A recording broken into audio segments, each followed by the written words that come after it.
আজি হৈছে 29 তাৰিখ আৰু 29 তাৰিখে মই শিৱসাগৰ যাম বুলি কৈছিলোঁ আৰু তেওঁ হৈছে টুনুকি ককাইদেউ আৰু এওঁ হৈছে উৎপল ককাইদেউ।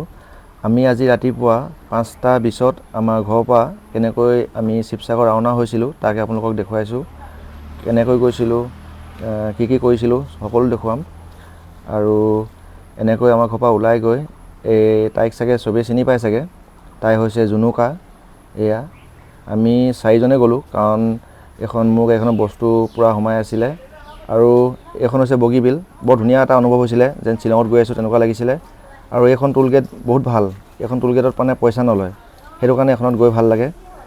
আৰু এয়া গৈ আছোঁ, গৈ পাই আমাৰ ককাইদেউ গাড়ীত মানে তেল কম আছিলে, এইটো নতুন তেল ডিপু চেপনৰ পৰা গ'লে যিটোত পায় তাতে বাওঁহাতে ভৰাইছিলোঁ। আৰু এই দলংখনৰ নাম নাজানো কি দলং, এখন হয়তো ব্ৰিটিছৰ যুগৰ হ'ব পাৰে আৰু বাওঁহাতে এখন বনাই আছে।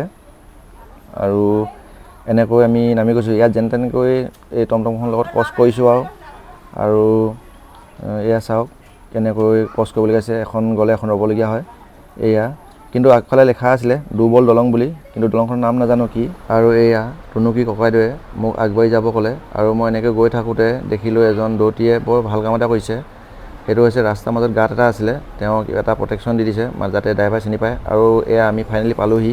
আজি যিহেতু 29 তাৰিখ, মই আহিম বুলি কৈছিলোঁ আৰু মোৰ বিশেষকৈ যিবিলাক ফ্ল'ৱাৰ্ছ তেওঁলোকৰ ছাপোৰ্ট পালোঁ।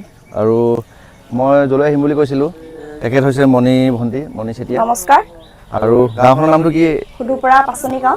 সুদুপৰা পাচনি গাঁও, নাজিৰাৰ সমষ্টি। হয়। আৰু ইয়াতে পানী কিমান হৈছিলে? পানী এই জেওৰা এইটো বুৰি গৈছিলে, এইটো এখন জেওৰা বুৰি গৈছিলে। হয়। এনেদৰে জেওৰা বুৰি গৈছিলে, কিন্তু আমাৰ সেই পকা ৰাস্তাটো ইপাৰে যোৱা নাছিলে, আমাৰ অকল এইটো ৰাস্তাতে মানে পুৰা বুৰি গৈছিলে। আৰু পানীটো সেইদিনা কোন সময়ত আহিছিলে? আগবেলা পিছবেলা? আমাৰ ৰাতিপুৱা 8টামান বজাত সোমাইছে আমাৰ ঘৰত। 8টামান বজাত ৰাতিপুৱা আমাৰ ঘৰৰ ভিতৰত সোমাইছেগৈ আৰু তাৰপৰা গধূলিলে মানে ক্ৰমান্বয়ে বাঢ়ি গৈ আছে আৰু গধূলিলে ক্ৰমান্বয়ে বাঢ়ি আমাৰ মানে একদম বুকু চুং হৈছেগৈ আৰু পানীয়ে ভিতৰত মানে।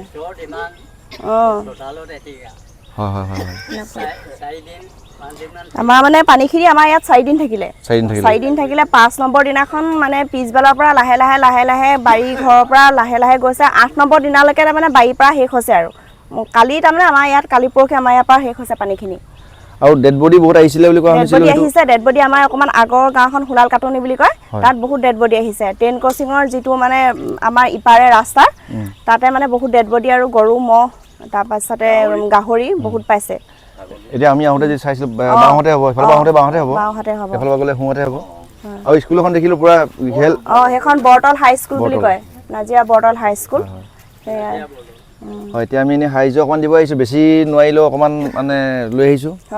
তাতে সন্তুষ্ট হয় যেন আশীৰ্বাদ অকণমান পাওঁ যাতে। মোৰ দৃষ্টিত মানে যিকেইঘৰ একেবাৰে ডুবি গ'ল, মানে পানী চানী কাপোৰ চাপোৰ, এওঁলোকৰ এতিয়া কাপোৰ কানি চব বেয়া হ'ল, ঘৰ দুৱাৰ বেয়া হ'ল।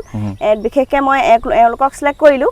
তাৰপিছত আৰু এঘৰ আছে সেইফালে আহি আছে, তেখেতক মই ফোন কৰিলোঁ। তেখেতে মই যিকেইঘৰ মানে পাব লাগে তেওঁলোককহে দিবলৈ কৈছোঁ। বাকী আমাৰ ইয়াত ধৰি লওক কিছুমান মানুহে ঘৰত থাকিলে কাপোৰ কানিবিলাক বচাব পাৰিলে, চাউল দাইলবিলাক বচাব পাৰিলে, তেওঁলোকক নালাগে, এওঁলোকক পক বুলিয়ে মই মানে আপোনালোকক মাতি দিলোঁ। এতিয়া ইয়াৰ পৰা আপোনালোকে বেলেগ এখন হেৰিয়লৈ যাবগৈ আৰু তাত যিখিনিয়ে পোৱা নাই তাত গৈ দিবগৈ। হয়। এতিয়া আমি দিওঁ আৰু এইটো লওকচোন, লওক। আৰু কোন আছিলে? তেওঁ অহাই নাই নহয় এতিয়া সেইগৰাকী। ইয়াতে থৈ দিয়কচোন। এইটা লওক।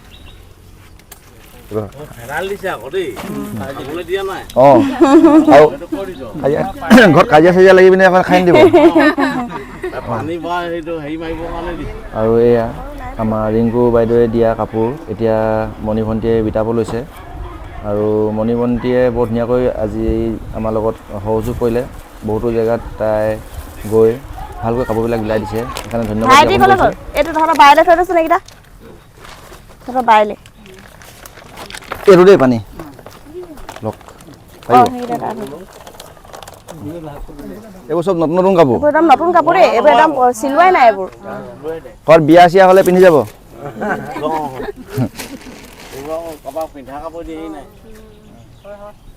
আৰু ঘৰত কাজিয়া লাগিলে খাবলৈ নাই দিয়া। ঘৰত কাজিয়া হয় ন কেতিয়াবা? কাজিয়া হয় ন ঘৰত কেতিয়াবা? ঢোল পেপা বজে